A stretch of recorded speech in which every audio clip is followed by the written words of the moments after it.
करवीर तालुक्यातील वाशी हद्दीतील सनराईज लॉजवर गुन्हे शोध पथकाने बोगस ग्राहकाच्या मदतीने छापा टाकून कारवाई केली। लॉज चालकाने पुणे मुंबई येथून महिलांना आणून व्हॉट्सअप ग्रुपवर त्यांचे फोटो शेअर करत ग्राहकांना आकर्षित केल्याचं तपासात निष्पन्न झालं।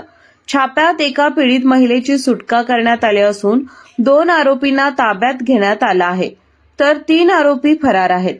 सागर प्रभाकर कांबळे वय 40 राहणार मेंचे बुद्रुक तालुका भुदरगड जिल्हा कोल्हापूर, कमलेश कृष्णा पाटील वय 35 राहणार हेळेवाडी तालुका राधानगरी जिल्हा कोल्हापूर हे मिळून आले। त्यांच्याकडे विचारणा केली असता लॉज चालक शहाजी एकनाथ वैद्य उर्फ सागर पाटील राहणार हेदवडे तालुका भुदरगड जिल्हा कोल्हापूर आणि त्याचे सहकारी सुहास निचिते राहणार सोळांकूर तालुका राधानगरी, विक्रम दिनकर कांबळे राहणार कासारवाडा तालुका राधानगरी हे मिळून आले नाहीत।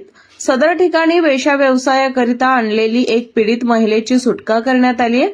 त्यावेळी एकूण 6,900 रुपये किमतीची रोख रक्कम, 4 मोबाईल, निरोध पॅकेट्स 1 आणि 1 बॉक्स, त्यामध्ये 72 निरोध पाकिटे, रजिस्टर, भाडे करार इत्यादी साहित्य जप्त करण्यात आलं आहे।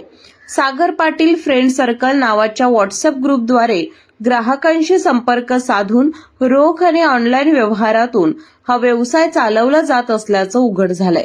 या प्रकरणी करवीर पोलीस ठाण्यात अनैतिक व्यापार प्रतिबंध अधिनियमासह विविध कलमान्वये गुन्हा दाखल करण्यात आलाय।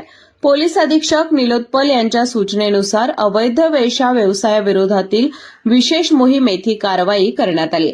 पोलीस निरीक्षक रवींद्र कळमकर यांच्या नेतृत्वाखाली गुन्हे शोध पथकाने ही यशस्वी कारवाई केली आहे।